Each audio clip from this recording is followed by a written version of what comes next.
आज हम लोग यस पढ़ेंगे, मैम। ठीक है मैंने रिकॉर्डिंग ऑन कर दिया है। आज हम लोग पढ़ेंगे क्या क्या पढ़ेंगे आज हम लोग?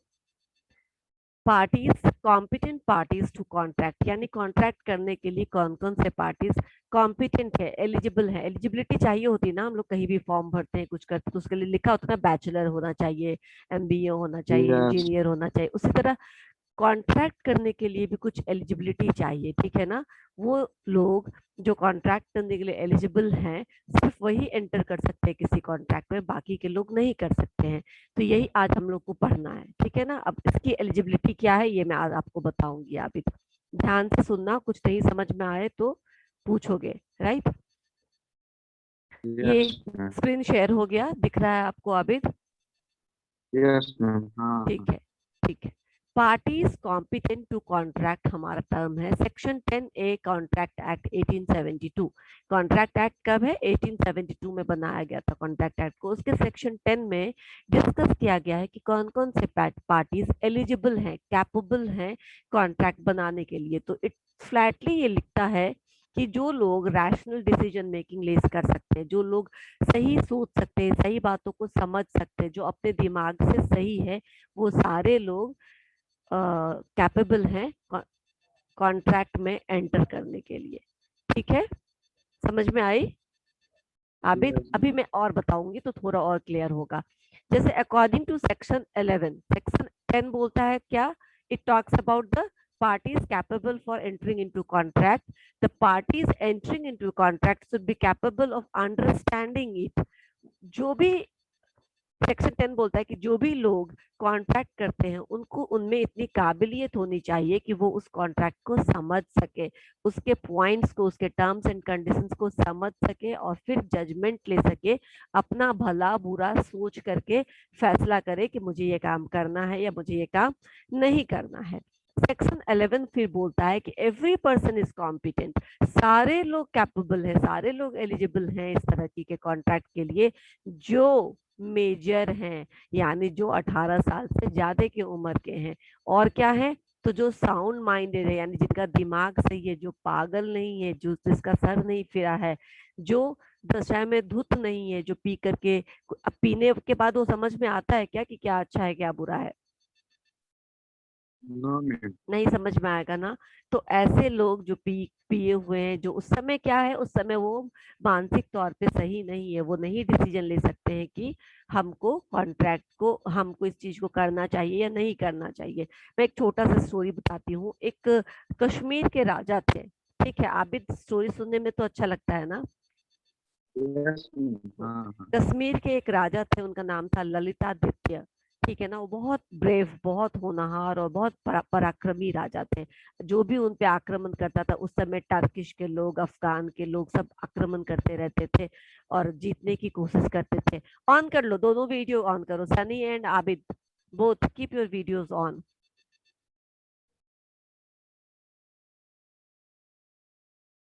Keep your videos on Abid. Network. कोई बात नहीं, तुम सुनाई तो दे रहा है ना तुम्हें।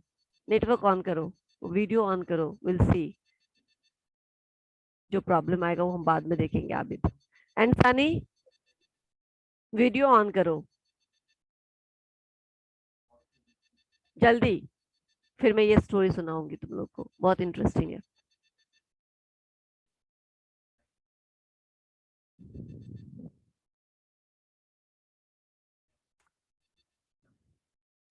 आवाज नहीं आ रही मेरी आबिद?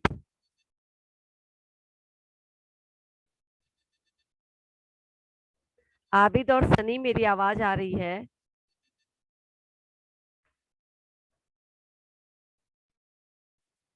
नहीं आ रही है?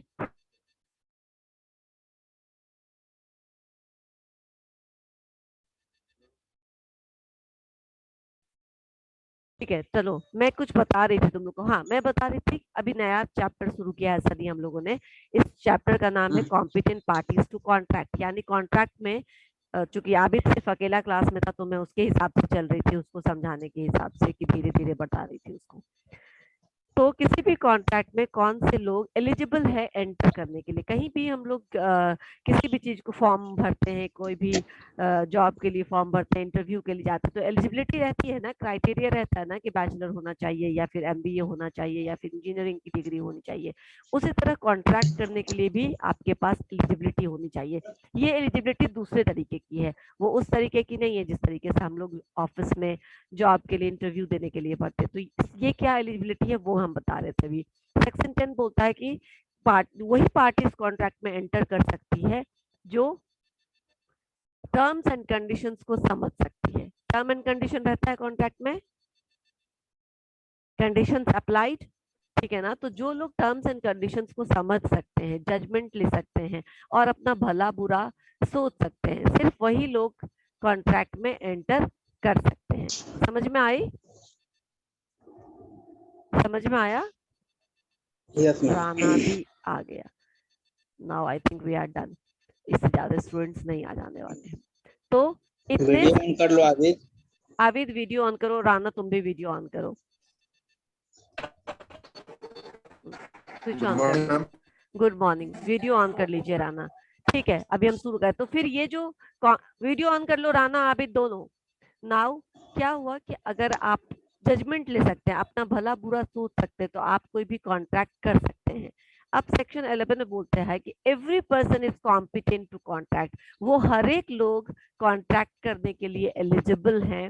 जो लोग क्या है, जो लोग या तो मेजर हैं, मेजर यानी 18 से ऊपर के एज के हैं, 18 साल से ऊपर के एज के हैं, तो वो माइनर नहीं है, वो मेजर है। या फिर वो क्या है, या फिर वो साउंड माइंडेड है। साउंड माइंडेड मतलब कि आपका दिमाग बिल्कुल सही चलता है, आपका दिमाग स्थिर है, आप सोच सकते हैं, समझ सकते हैं, डिसीजंस ले सकते हैं।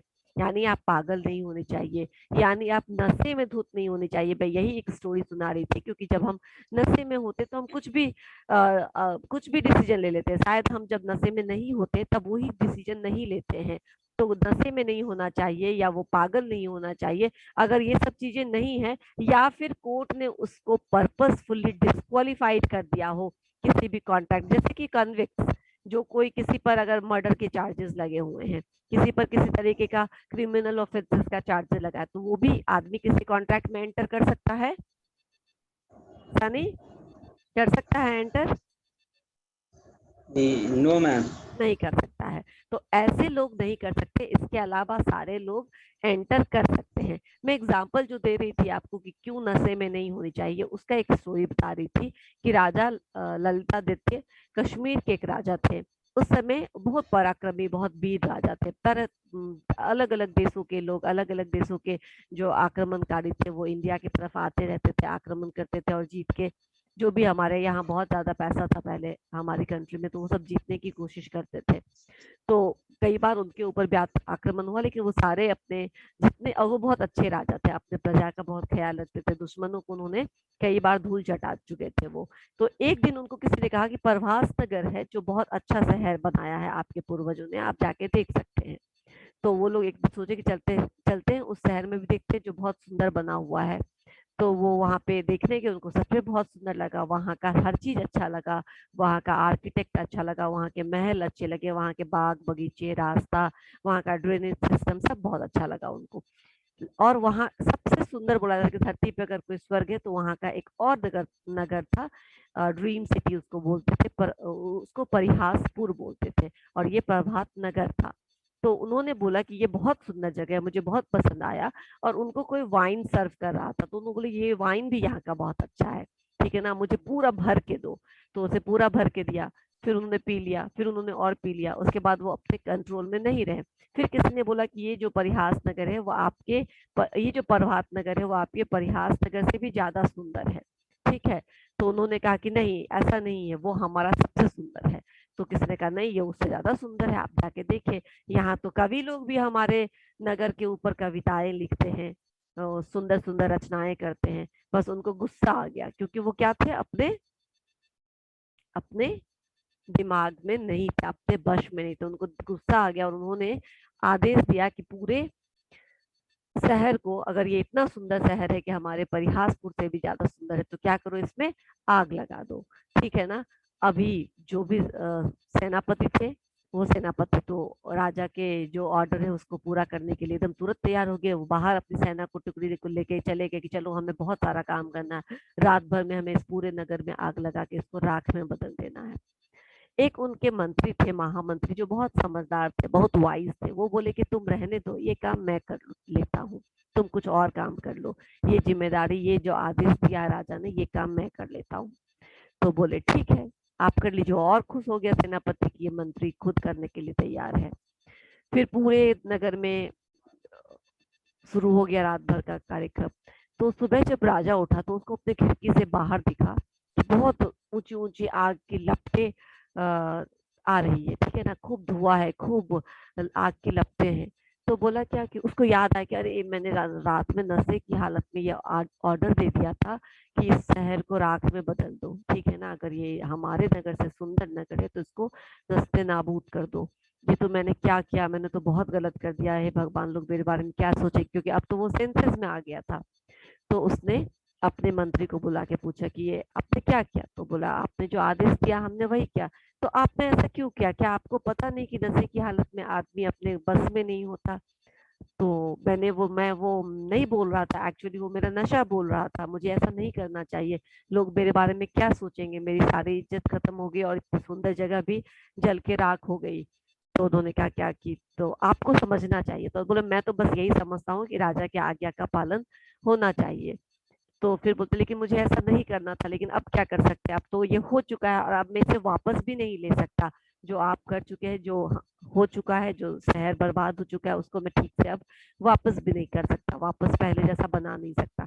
तो बोले ठीक है, अगर आप चाहते हैं कि ये पहले जैसा बने तो अपना खिड़की के पास जाइए और फिर से ध्यान से देखिए। तो उन्होंने खिड़की के पास जब गया और ध्यान से देखा तो देखा बस उनके जहां पर उनका कक्ष हो उसके बाहर बस थोड़ा सा आग लगा करके लपटे बढ़ा रहे थे और पूरा शहर वैसे ही था जैसे वो पहले था।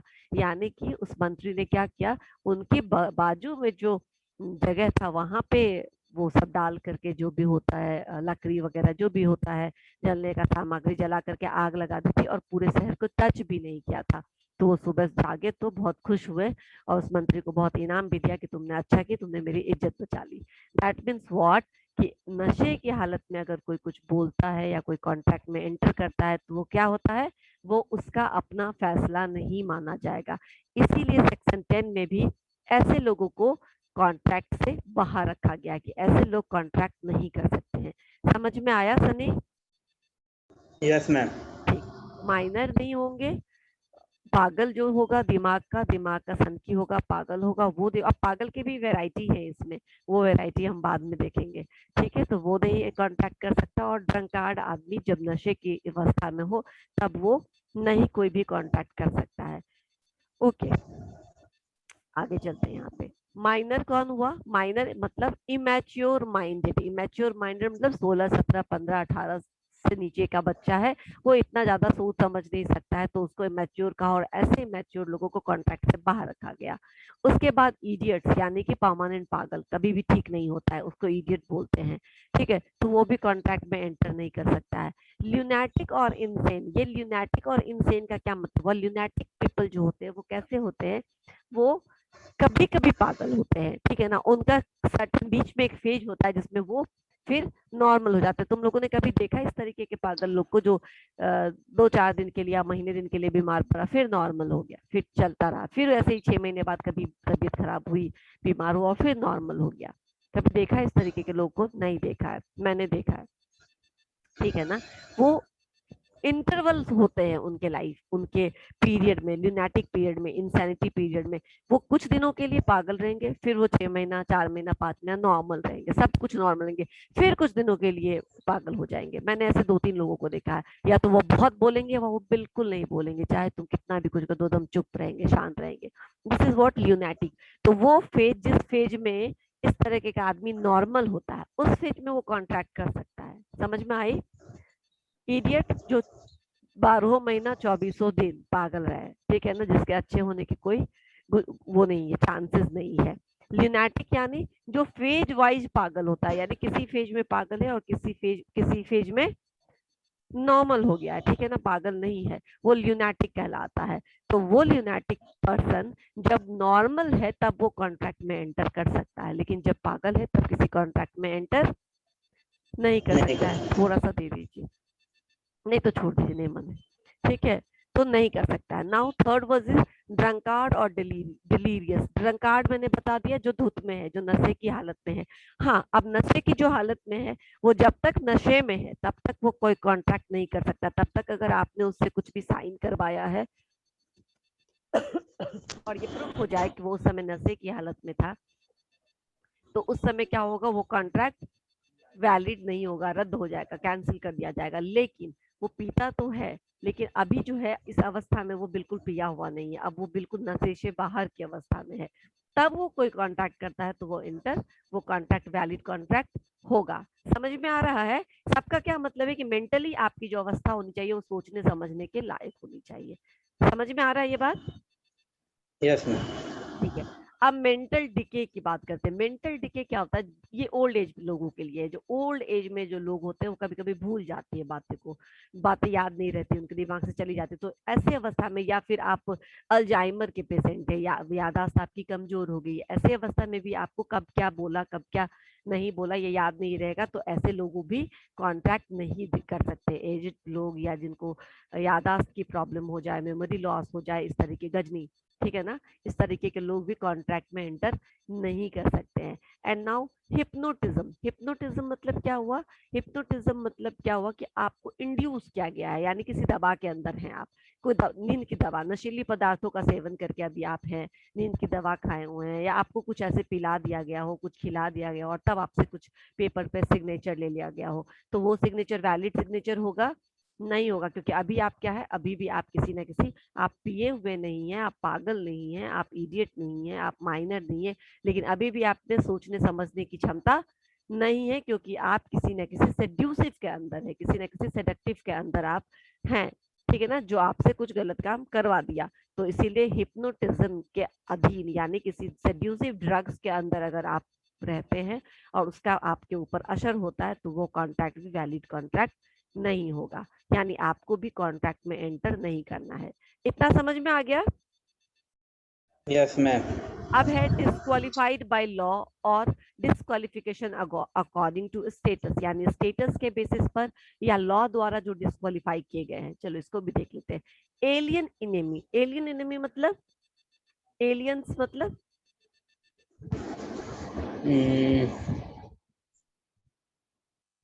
मतलब जो फॉरेन का। हाँ, एलियन मतलब बोलते हैं फॉरेन का। Very good. एलियन मतलब जैसे हम लोग समझते हैं ना, किसी और ग्रह का बोलते हैं, किसी और प्लैनेट का है। एलियन इनेमी या एलियन एनिमी या फ्रॉड मतलब चीटर। इसका मतलब है कि जिस कंट्री से आपके संबंध अच्छे नहीं है, जहां से वॉर चल रहा है, ठीक है ना, उनकी कोई उस आदमी का कोई भी रिलेटिव्स उस वॉर का हिस्सा है, उस युद्ध का हिस्सा है, तो आप उस तरीके के उस देश के लोगों के साथ, सिटीजन्स के साथ आप क्या कर सकते हैं? यानी देखो, एलियन दोनों होते हैं, दोस्त भी हो सकते हैं और दुश्मन भी हो सकते हैं। तो एलियन दोस्त के साथ, विदेशी दोस्तों के साथ आप कॉन्ट्रैक्ट कर सकते हैं, लेकिन विदेशी दुश्मन जो उस समय आपके यहाँ युद्ध में संलिप्त है या उनके कोई रिलेटिव संलिप्त है, वैसे लोगों के साथ कॉन्ट्रैक्ट करना डिस्क्वालिफाइड है by law. Clear? Yes ma'am. Objective में आ सकता है ये सब। Yes, ma'am. एम्बेसडर और and foreign sovereigns. Ambassador and foreign sovereigns मतलब हर कंट्री में दूसरे कंट्री के एम्बेसडर्स होते हैं, ये पता है आप लोगों को?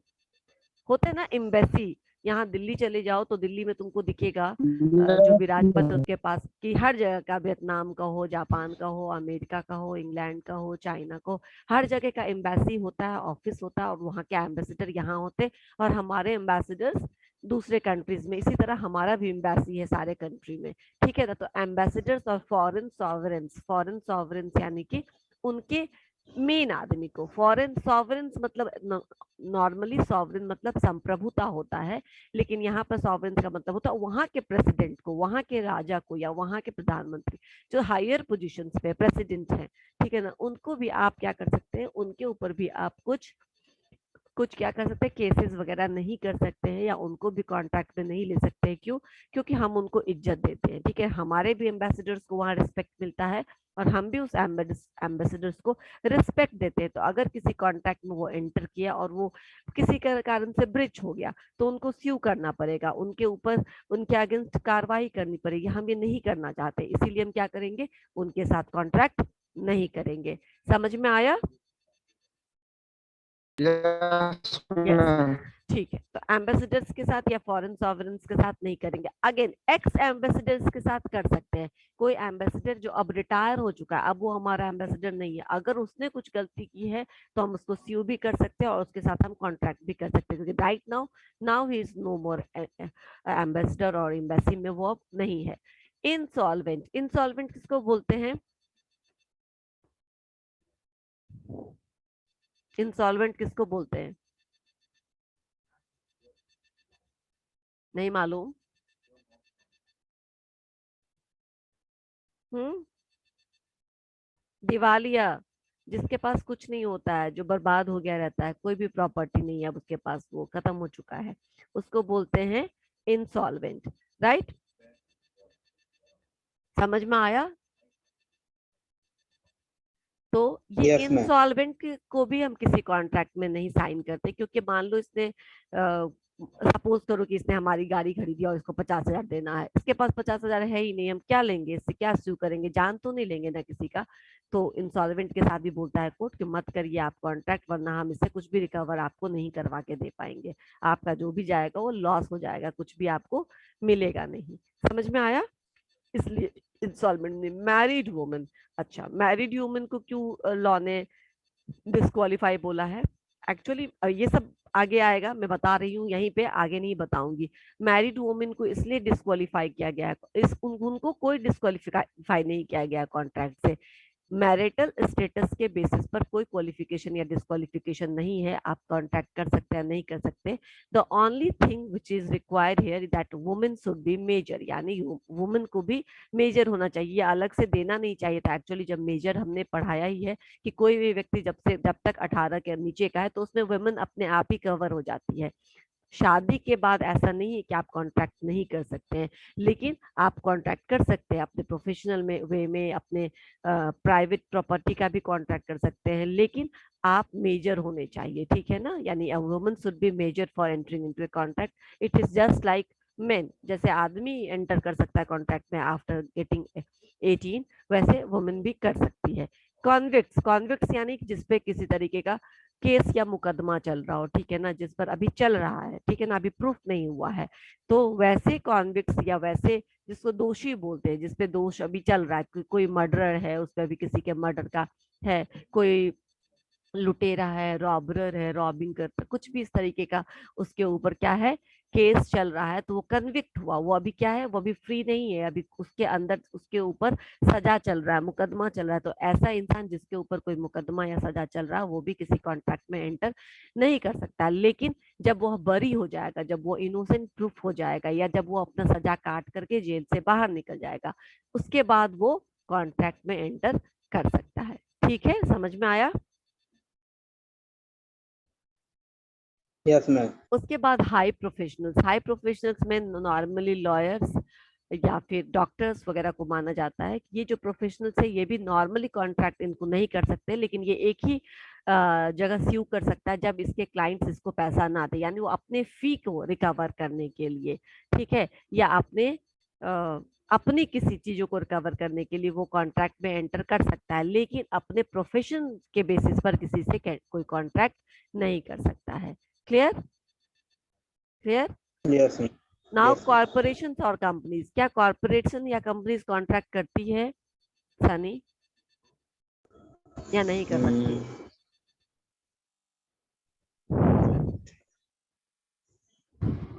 No ma'am. करती नहीं है, कंपनीज कॉन्ट्रैक्ट नहीं करती है, तो कैसे इतने सारे कॉन्ट्रैक्ट्स कंपनी साइन करती है और उस पर काम करती है, किसी के साथ एक्सपोर्ट करती है, किसी के साथ इंपोर्ट करती है। एक्सपोर्ट इंपोर्ट कॉन्ट्रैक्ट के अंदर भी जाना तो कॉन्ट्रैक्ट ही हुआ ना। अब मैं यस बताती हूँ, मैम। हाँ। कॉर्पोरेशन एंड कंपनीज कॉन्ट्रैक्ट करती है, लेकिन यहाँ पे हमने बोला है कि they are disqualified by law. Why they are disqualified by law? they are actually qualified to enter into contract only on within their limitations. जो MOA में लिखा गया है, जो मेमोरेंडम ऑफ एसोसिएशन में बातें लिखी गई है, सिर्फ उन्हीं बातों पर, सिर्फ उसी पॉइंट से रिलेटेड वो कॉन्ट्रैक्ट कर सकता है। इसके बाद, इसके अलावा और किसी चीज पर वो कॉन्ट्रैक्ट नहीं कर सकता है। समझ में आई? अगर कोई एक्सपोर्ट Yes. इंपोर्ट की कंपनी है, मान लो लेदर की एक्सपोर्ट की कंपनी है, तो वो लेदर से एक्सपोर्ट इंपोर्ट से रिलेटेड क्या कर सकती है, कॉन्ट्रैक्ट को कर सकती है। इसके अलावा जो उनके बिजनेस से रिलेटेड नहीं है, जो उनके MOA में इशू नहीं है, उस तरीके का कोई भी कॉन्ट्रैक्ट करेगा नहीं करेगा। नहीं। क्योंकि हाँ, इसीलिए कॉर्पोरेशन या कंपनी जब हम बोलते